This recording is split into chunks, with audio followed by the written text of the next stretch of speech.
Okay guys, nagluto na ako ng ano guys, papaya.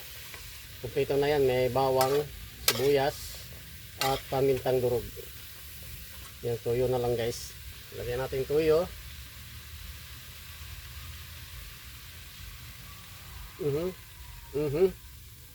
Papaya lang muna tayo guys. Lahukan natin to ng ano, sardinas. Sardinas lang katapat dito guys. Lagyan ko muna ng durog na paminta guys. Dagdagan ko pa ng paminta para medyo mamanghang siya. Yan, mabango na siya. Tapos lagyan natin tubig guys.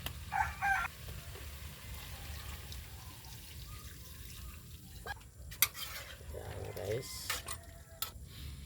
Pag nagigisa ako ng bawang sibuyas, papaya, pag nalabog na siya, tsaka ko ilagay yung sardinas. Ganun guys, para yung ang lasa, andun pa rin yung lasa ng sardinas. Saka guys, takpan natin hanggang malabog siya. Pag nalabog na siya, tsaka ilagay natin sardinas. Okay guys, ayan. Okay guys, pwede na to guys. Ayan. Okay na to. Ayan. Konti na lang ng sabaw.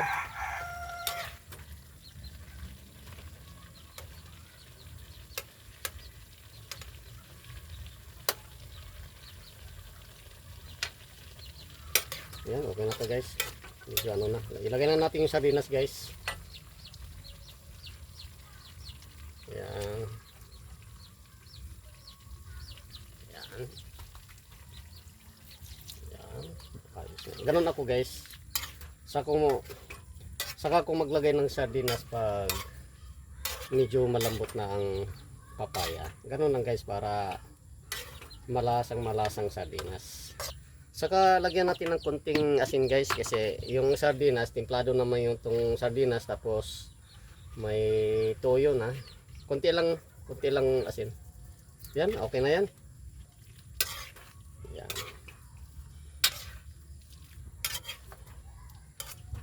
Saka takman muna natin sandali guys. Yan.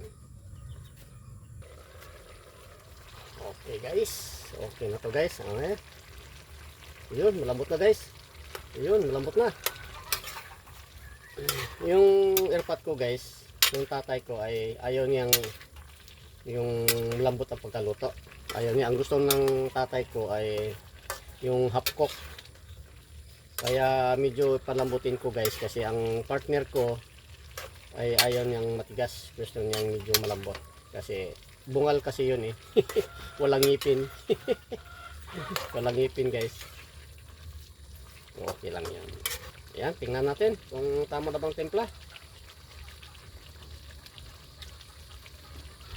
Wow, tama lang timpla guys. Okay ni Nam. Ano ito? Ilocano yata yun ah. Okay guys, patayin ko na to guys. Ayan, okay na yan. Luto na to guys.